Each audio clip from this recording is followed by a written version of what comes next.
Carmen Smutneac, je viens de Montréal, puis je connais Charlevoix là, depuis presque une année. Je suis une artiste peintre, j'ai fait des études en art visuel en Roumanie, dans la ville de Cluj, en Transylvanie. Puis c'est ça, je suis ici de 97, là, en décembre, avant le gros verglas. J'ai connu le peintre Raymond Girard, presque il y a une année, là. Puis comme ça, j'ai connu Charlevoix, je ne savais pas grand-chose, là. Mais je découvre que de plus en plus c'est un endroit magnifique, là. Puis célèbre. Tu sais, tout le monde, quand on parle de Charlevoix, tout le monde, seulement des beaux mots ils ont pour cette coin de Canada. C'est un endroit pour les artistes? C'est un endroit pour les artistes. J'ai découvert ici beaucoup de galeries et tout ça, là. Puis je suis vraiment étonnée là, des multitudes de galeries puis de peintres qui sont ici tout ensemble.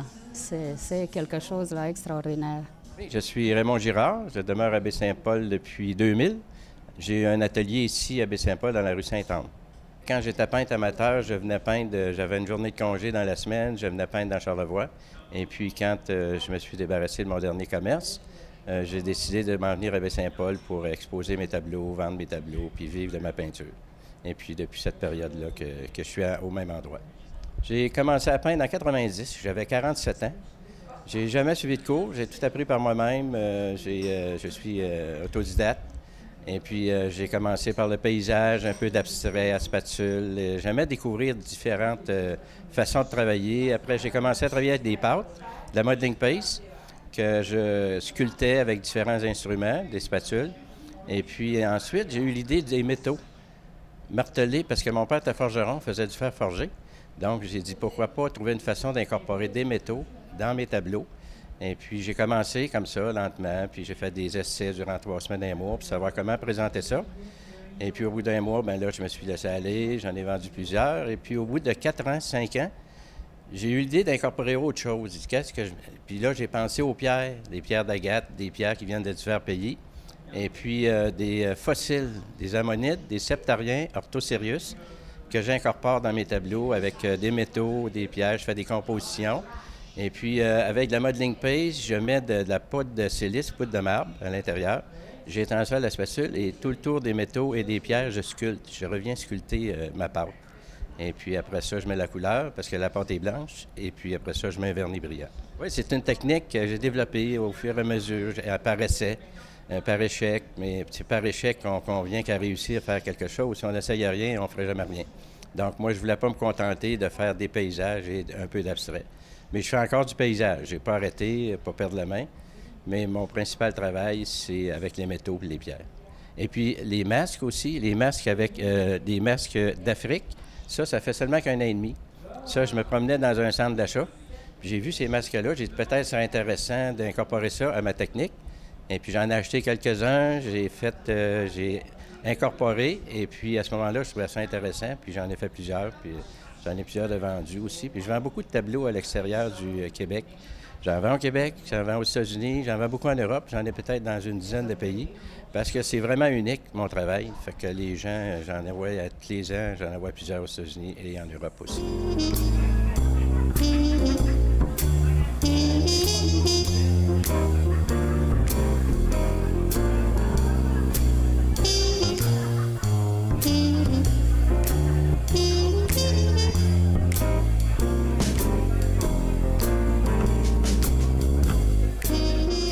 La technique est mixte des fois, mais la majorité du temps, c'est l'acrylique là, que j'utilise.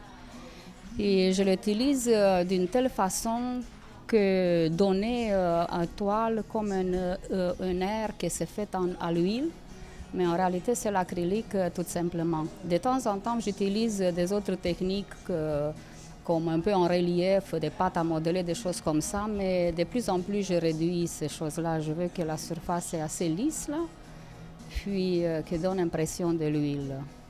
Mais la toile qu'on voit derrière nous, c'est comme une sorte de mélange des époques, là. On ne peut pas dire quelle époque présentement, mais on n'a pas aucune importance quelle époque. On peut inventer des époques, On peut inventer des personnages.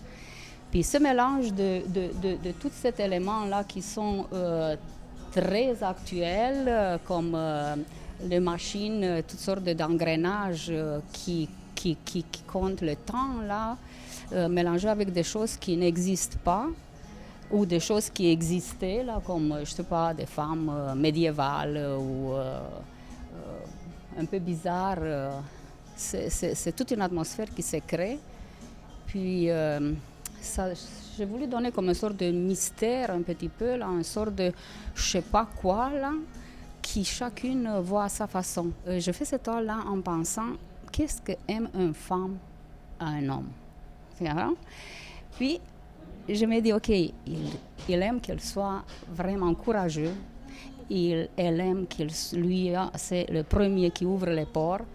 Et elle aime qu'il y a un mystère quand même dans tout son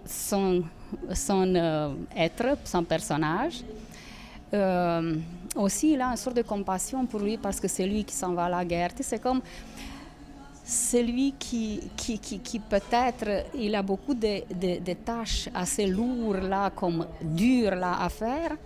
Puis la fleur qu'il tient, c'est comme une sorte de chandelle. Là.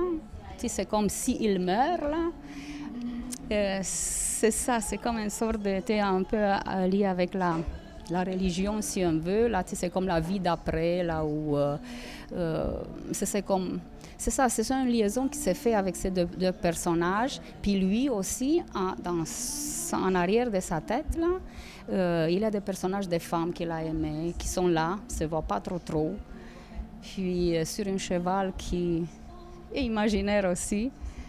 Puis les détails qui comptent pour moi aussi, les petits détails, ça nous amène en quelque part, comme... Elle vient de quelle époque, lui vient de quelle époque. N'a pas aucune importance d'où ils viennent. Ce sont deux êtres, deux âmes qui se rencontrent à un moment donné. Puis c'est une sorte de poésie qui se fait entre les autres. Il y a comme une thématique du temps dans votre travail. Oui, partout, parce que ça me fascine. Puis des fois, on ne peut pas expliquer.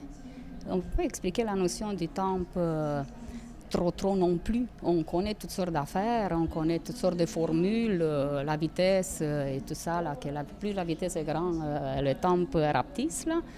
Mais on ne sait pas, mais ça me fascine.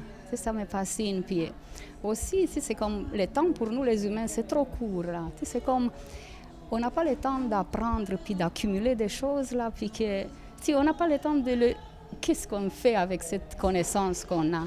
Puis toujours, c'est comme une sorte de peur, puis mélangée avec une sorte de nostalgie, une sorte d'inconnu, une sorte de rêve, une sorte de toutes sortes ces choses-là qui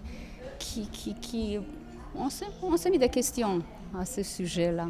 C'est comme c'est vrai, ça me préoccupe d'un moment donné, là, à un moment donné dans mon carrière, là. J'ai sauté à ça, puis j'ai resté accrochée. J'aime cette thématique-là.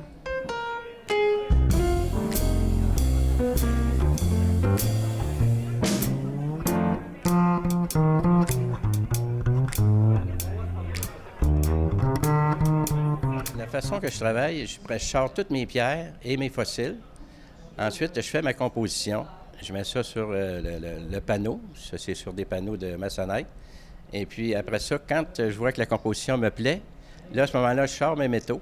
Et puis là, je regarde quel métal je vais mettre. Je travaille avec du cuivre, du laiton et de l'aluminium. Donc, je regarde, après ça, je taille mes métaux, je martèle mes métaux, je peins mes métaux et je les arme. Ensuite, je fixe toutes mes pièces sur mon panneau. Puis après ça, là, je mets la pâte, la peinture. Mais ce tableau-là, c'est seulement de la composition. Vous avez un ammonite. Une ammonite, c'est des fossiles qui ont 250 millions d'années. Il y a un septarien un peu plus bas aussi, il y a comme des cercles dedans. Ça, c'est un septarien. C'est une autre sorte de bébite là, qui est devenue de la pierre avec le temps. Là.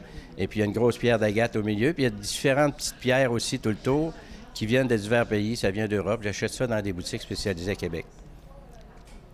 À Montréal aussi, il y a des expositions de pierres qui viennent du monde entier. Puis, il y a peut-être 150 exposants.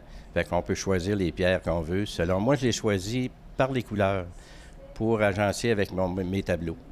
C'est pas la sorte de pierre, ou ça n'a pas d'importance pour moi. C'est la couleur vraiment qui fait la différence. Je fais aussi du figuratif avec la même technique, avec les métaux. Je martèle des fleurs que je repeins après.